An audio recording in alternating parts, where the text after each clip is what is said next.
Estamos iniciando mais um programa Direito em Foco pela Docton TV, programa esse que tem o objetivo de aproximar o curso de Direito das Faculdades Integrais de Caratinga da sociedade e, por consequência, o direito da sociedade.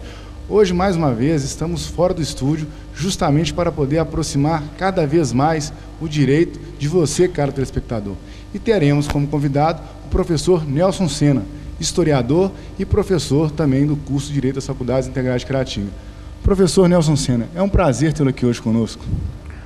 Professor, eu que agradeço o convite, quero parabenizá-lo pelo brilhante programa que está conduzindo, como também pela organização desse evento, que é de grande importância para a sociedade caratinguense e para a construção simbólica de nossos alunos, que é repensar a ditadura militar.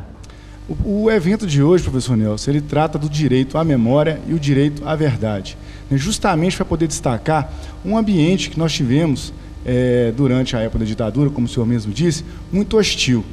E, como também idealizador desse evento, explica para a gente um pouquinho sobre o que vai acontecer aqui hoje.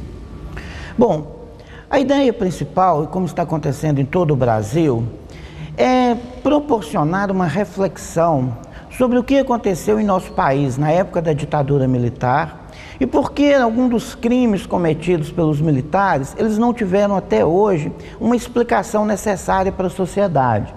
Tendo em vista que recentemente foi aprovado a criação de uma comissão, denominada de Comissão da Verdade, que vai tentar identificar o que aconteceu com os desaparecidos da ditadura militar, nós resolvemos, e aí principalmente o coordenador do curso de Direito, professor Oscar, professor Humberto, professor Américo, resolvemos criar um momento de reflexão em que se debata o que aconteceu durante a ditadura militar, por que até hoje essas pessoas não foram minimamente notificadas do que aconteceu, por que elas não responderam criminalmente às torturas, às prisões e até às centenas de mortes, aos desaparecidos da época da ditadura. Enfim, não houve o direito quase que sagrado de se enterrar um membro da família. Então o evento de hoje pretende discutir isso, e pretende, como está acontecendo em todo o Brasil, volto a repetir, criar um momento de reflexão sobre esse período triste da história do Brasil, que foi a ditadura militar. O senhor, como historiador, sabe muito bem disso, mas é bom a gente destacar essa situação. O que representa a memória para a sociedade? Olha, uma sociedade sem memória, ela é uma sociedade que tende a repetir no futuro os erros do passado. Historicamente, países que tiveram dilemas semelhantes, como o caso da Argentina e do Chile, conviveram ou tentaram dar uma solução para o problema das torturas, dos desaparecimentos em períodos ditatoriais de uma forma um pouco mais de acordo com os anseios da sociedade. No caso da Argentina, por exemplo, foram feitas inúmeras prisões, alguns generais responsáveis por torturas e por desaparecimentos de pessoas que lutavam contra essas ditaduras tiveram que responder criminalmente. No Brasil, não se criou condições para que houvesse uma punição para esses torturadores.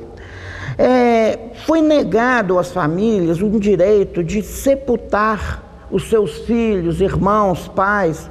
Nós temos um caso famoso que é da Zuzu Angel, que ela teve o filho, Stuart Angel, morto e desaparecido na época da ditadura militar. Ela começou a investigar e ela mesma foi assassinada. Hoje é uma batalha da filha dela, Idelgarde Angel, que é colunista do jornal o Globo, na tentativa de que haja uma explicação do que aconteceu. Enfim, é muito importante que um país ele não tenha dúvidas quanto à sua história. É muito importante que, para a memória histórica de uma nação, ela saiba exatamente o que aconteceu, ela saiba, por mais doloroso que seja, a forma de tortura que foram submetidos, o que ocorreu, o seu desaparecimento, e, enfim, dar o direito ao pranto. A memória, o pranto da memória, ele é muito importante, porque ao mesmo tempo em que você reconcilia-se com o passado, você presta uma homenagem àquelas pessoas que de uma forma ou de outra acabaram desaparecendo através da morte. O sumiço desses corpos, ele presta um desserviço muito grande à memória e cria uma cicatriz infinda para as famílias e para o próprio país, como nós temos até hoje.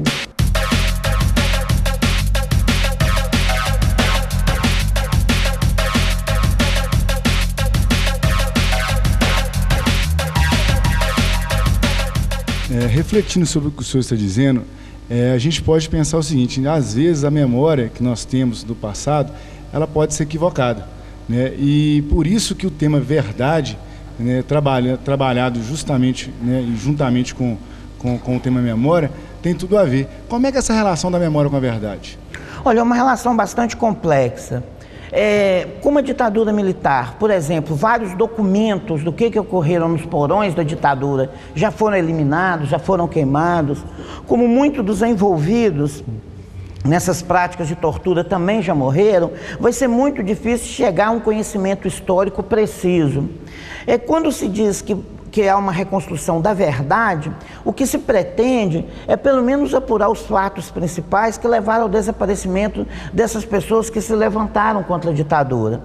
Deve-se registrar que a ditadura militar interrompeu um Estado de direito legítimo. O João Goulart era o presidente de fato e de direito. Houve um movimento brusco de rompimento a isso.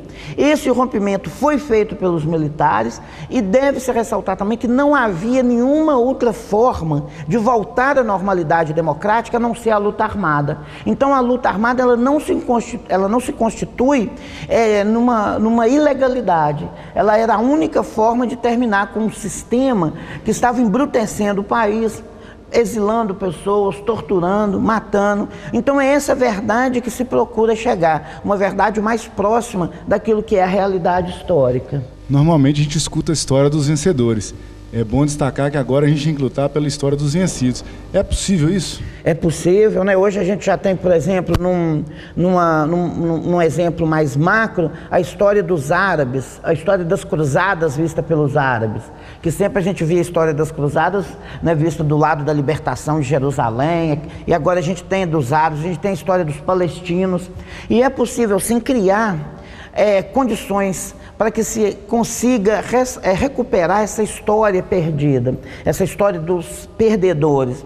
Mas deve-se ressaltar que, por exemplo, aqui em Caratinga mesmo, nós tivemos várias pessoas que foram presas durante o regime militar. É importante o senhor tocar no nome de Caratinga, porque esse vai ser o assunto do nosso próximo bloco. Então vou pedir um minutinho de licença. Direito em Foco, volta já.